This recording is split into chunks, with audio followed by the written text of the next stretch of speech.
Usually we like to try to stay between like 1 to 2, but some of the things are like 5. Sometimes it could be in that range. Okay.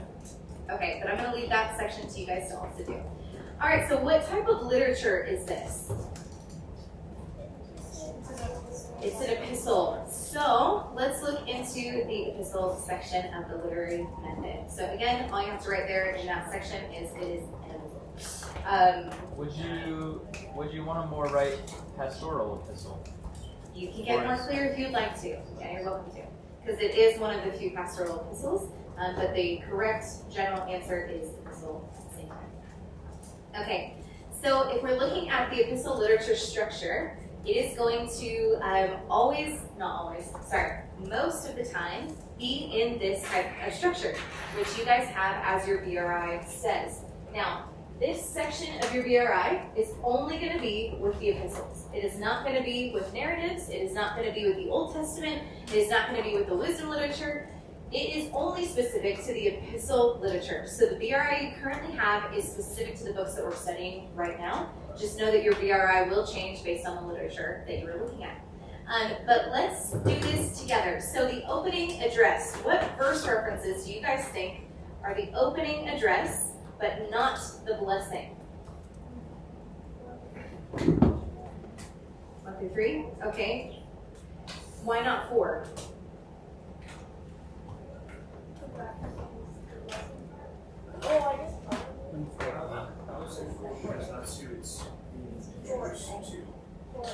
So 4A, and then would you make the blessing 4B? Or yeah. Okay. All right, let's go with that. So opening address 1-1 through 1-4A, and then the blessing would be 1-4B. Okay, an interesting part of this letter is that there is not a Thanksgiving section. So in most of these, there's going to be, I thank my God always when I think of you in my prayers, or like those sorts of things. You think of Ephesians, you think of Philippians. That is where that would usually be. So for the Thanksgiving section, you can actually leave that blank because as of right now, there is not a Thanksgiving section in this book. I'd like to argue that, we can talk after that. Okay, the body, what would you say is the body? 1:5 to 3:11. Okay, why would you say that? Because that's really the body of the entire letter, and then the next part says closing, and that's really the last little paragraph. Awesome. Yeah, and why would you say that 12 through 15 is a closing? Because really he's just giving like the final instructions, and he's just saying hi to these people, come meet me here at the winter, and he's just really setting greetings. Perfect, perfect. This is spot on. So body would be 1:5 through 3:11. So that's all you have to write there is the verse references. And then closing would be 3:12 through 3:15b. Or you can just do 3:15a. Okay, does that make sense? This is all you're doing for this section, but it's going to get a little bit different for each epistle. So you will have to sometimes argue what is the blessing and what is the thanksgiving. What is the opening address and what is actually the blessing? You know, you kind of have to get through those things. But the body and the closing are usually pretty defined. So, yeah, Ethan. Is there a chance of there being potentially 2 blessings in different spots?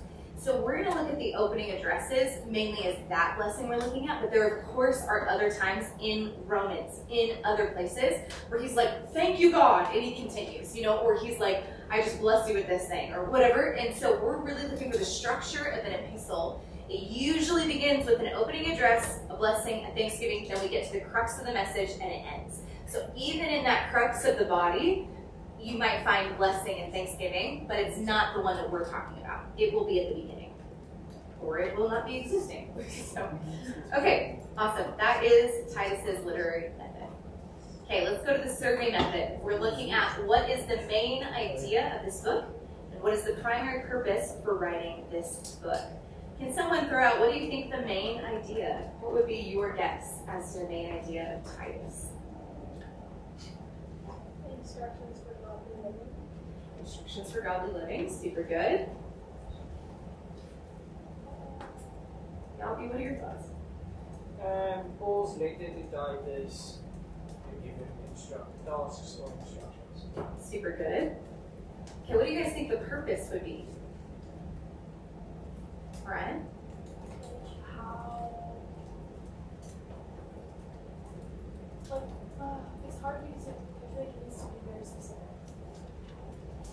so the difference would be, main idea is like, what was he really talking about, but why was it written down and sent to someone? Maybe they were following false doctrine, and that's why he's telling them to follow true doctrine. You're right. You're right. That's a good, huge purpose. Paul sat down and wrote a letter because it was that important. So you're basically, why was it that important? So okay, the main idea that I wrote was the grace of God and sound doctrine lead to good works.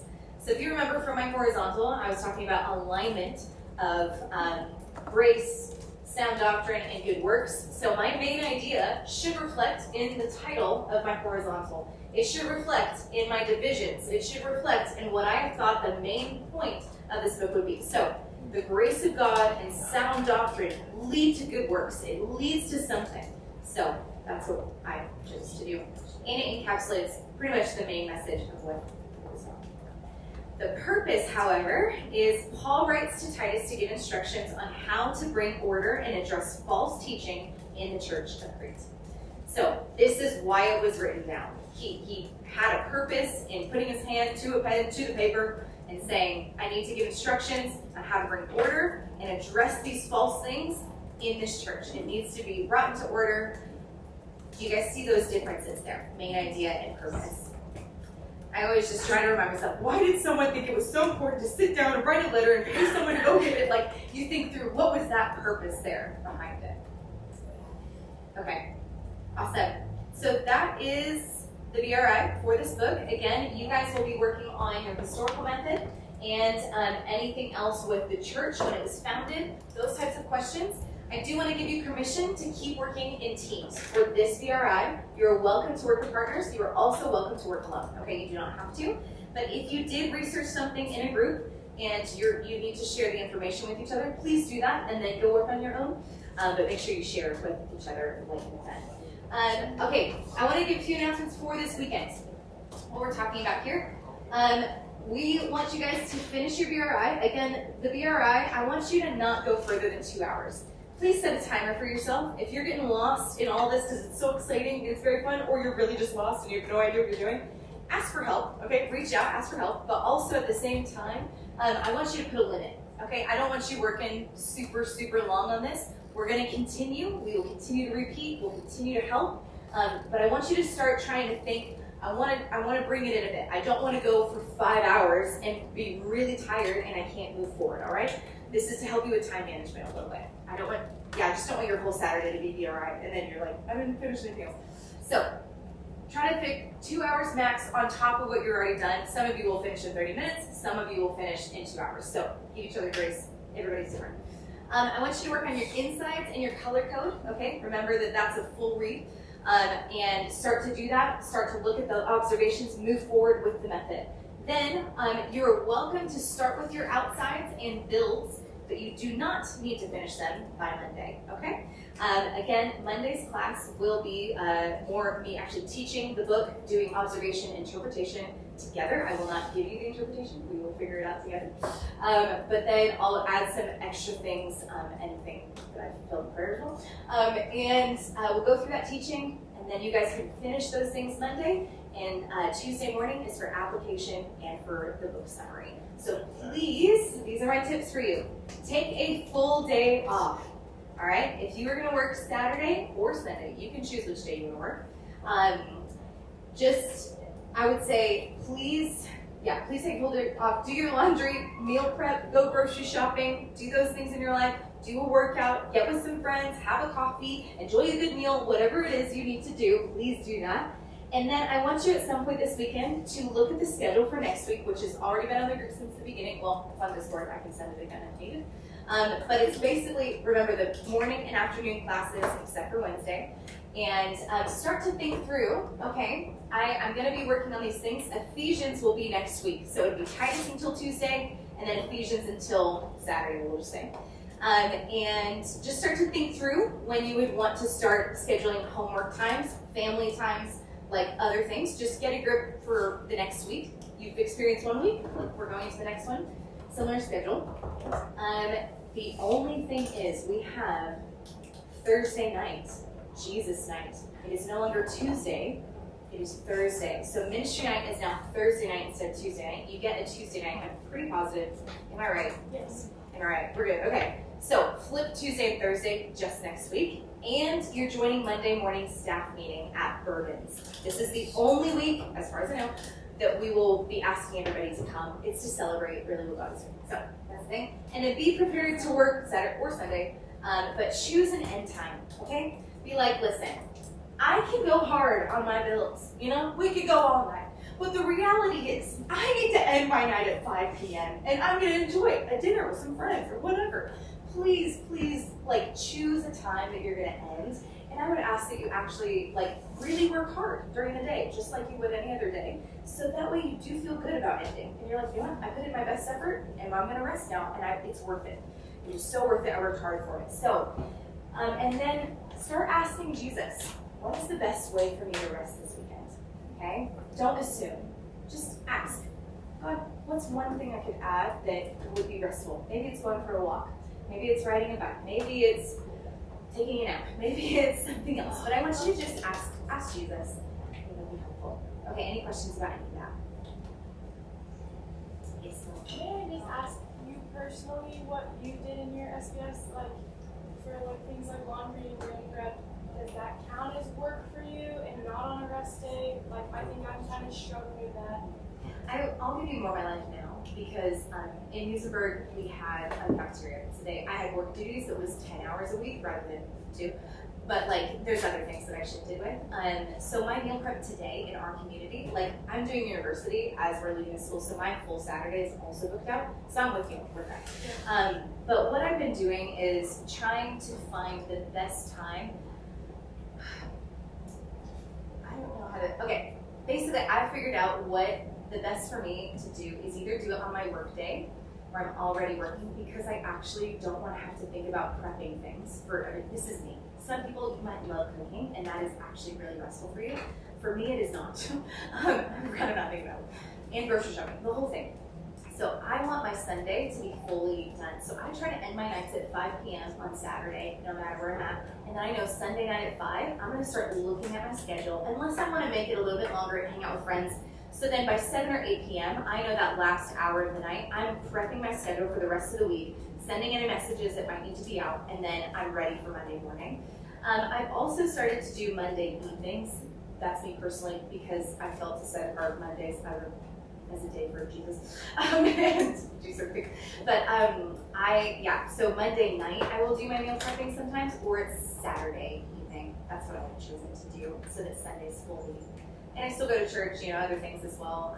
But yeah, that's kind of what it's been like. In my SBS, I prioritize, I think I mentioned this, but surfing, that was the thing I prioritized. I was like, friendships, surfing, making sure that I'm connecting with my family, and I just went out and made times to surf, and I had fun with it. It was great. So, do something active, I don't know, whatever it might be. Now do surfing. There's just, you don't have to do this. I'm trying to work it into my budget. There's a wonderful lady on the boat who owns a laundromat. She asks like 110 rand for like a load of laundry.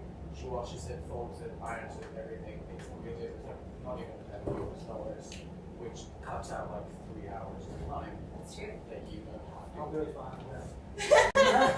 No, you're gonna be doing this. You can't be And then I also want to suggest, if you guys want to meal prep together, grab some friends, do meal preps together, eat healthier together. Really think about what you're putting into your body, okay? I know you probably have heard this so many times, but I'm going to say, as a school leader for the school, I want you to feel healthy inside because you're working your mind so much. I want you to feel like, man, I have energy for the day. I have energy to think of these things. And then for the rest of the school, I will always say this, but please don't go to bed at 2, all right? Please don't. Please don't. Please figure out a time that you want to end no matter what. Anyway, that's what I'm saying, yeah.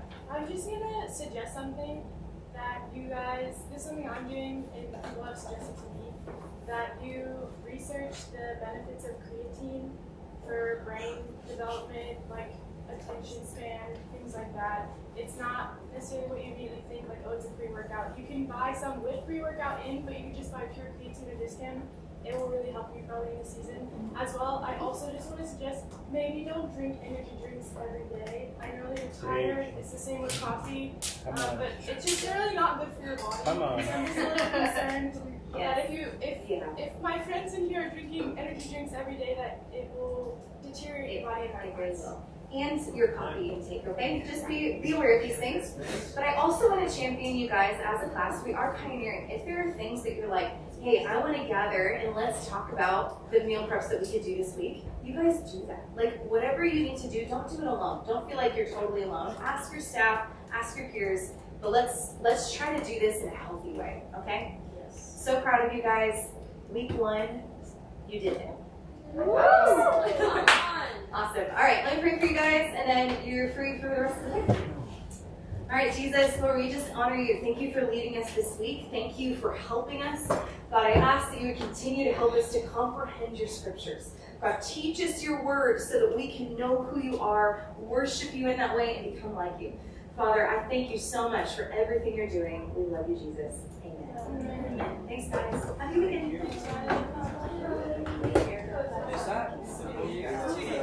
Okay, guys, let's start each other's